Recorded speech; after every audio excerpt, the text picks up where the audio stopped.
ବର୍ତ୍ତମାନ BJD BJP Congress ତିନୋଟି ଦଳ ପ୍ରଚାର ଯୁଦ୍ଧର शुभ शंख माने ये बजे सारे दुंदी भी बजे सारे अलरेडी साहा अमित शाह निर्वाचन प्रचार कर गले पूर्व नवीन पट्टनायक हिंदिलू आज नडा नडा काली आसुंती काली नडा आसवे जेपी नडा बीजेपी एवं राहुल गांधी आसुंती सालेपुर सत्यगांपुर आसवे से गोटे हम जो मधुबाबू निज जन्ममाटी गाँ एवं स्वाभिमान ओडिशा गढ़वे जार भूमिका था मधुबाबू स्वाभिमान माटी सी प्रचार आरंभ करुँच राहुल गांधी ये प्रचार करुँच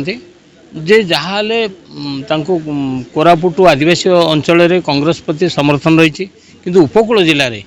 कांग्रेस किभली पुणी तार पूर्व अवस्था को फेर से उपकूल जिलूर से प्रचार आरंभ कर सालेपुर जे प्रार्थी होती जड़े संख्यालघु संप्रदायर संख्यालघु भोट सर्वाधिक से ये पकेब या सहित कटक बारवाटी या द्वारा उपकृत हम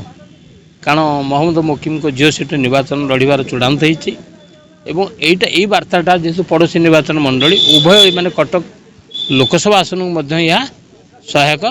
हम तेणु बोध राहुल गांधी गस्त कांग्रेस कर्मी नेता मध्य मनोबल बढ़ेब एवं कांग्रेस दुर्बल नुहे कांग्रेस राज्य में एक विकल्प नेतृत्व तैयारी करिबारे दल संगठन आगे अच्छी यही वार्ता देवाई राहुल गांधी गस्त